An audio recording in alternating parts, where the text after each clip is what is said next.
대표 원장님들이 사실은 보니까 대부분 병원에 없으세요. 이제 페이닥터로 근무하시는 뭐 3, 4명의 선생님들에게 약간 좀 이래라 저래라 하는 경우가 생기게 됩니다. 대부분의 병원이 이제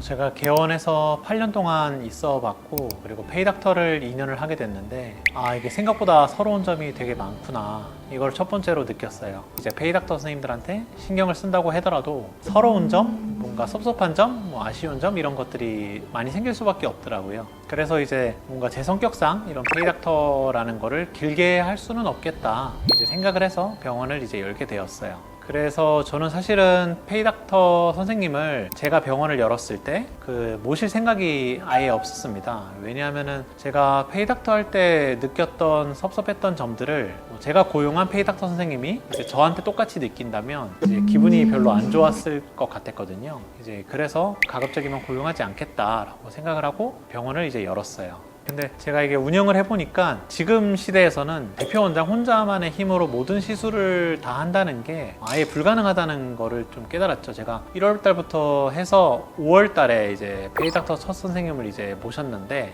옛날 같은 경우에 피부과에서 뭐 간단히 보톡스나 뭐 필러나 토닝이나 이런 한 5분에서 10분 정도 걸리는 시술들이 대부분이다 보니까 대표 원장 혼자로도 하루에 뭐 10분, 20분 이렇게 오셔도 환자분들을 충분히 시간 내에 시술해 드릴 수가 있었는데, 요즘에는 사실 아예 트렌드가 변했어요. 이제 시술들도 굉장히 복잡해지고, 뭐 리프팅 레이저, 뭐 풀페이스 필러 이런 것들은 한 환자분에게 제가 한 1시간 정도 가까이 쏟기 때문에 이제 조금만 예약을 받더라도 환자분들이 대기하는 시간이 굉장히 오랫동안 걸리게 되고, 그래서 어떤 분들은 뭐 2시간에서 3시간 이렇게 대기하시다 보니까 이게 너무 죄송스럽고 병원이 잘 안 돌아가더라고요. 그래서 이제 페이닥터 선생님을 모시게 됐습니다.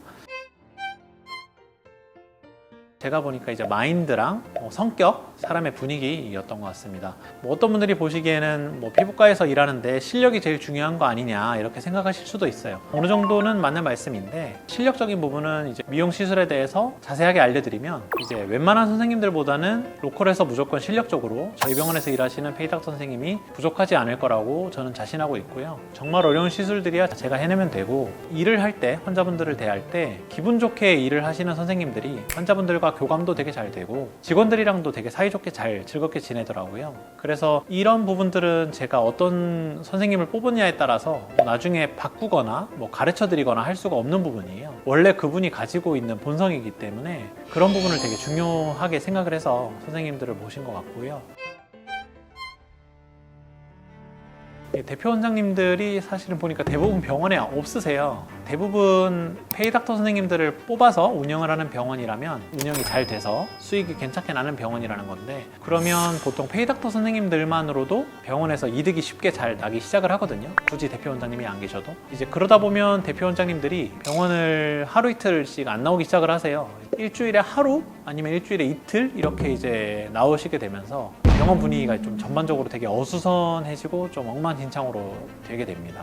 병원의 실세라고 하죠. 그 실세가 의사가 아니라 병원에 오랫동안 근무하신 총괄 실장님, 상담하는 실장님이 이제 되게 돼요. 이제 페이닥터로 근무하시는 뭐 3, 4명의 선생님들에게 약간 좀 이래라 저래라 하는 경우가 생기게 됩니다. 대부분의 병원이 이제 그렇다고 생각합니다. 저는 제가 일해보니까.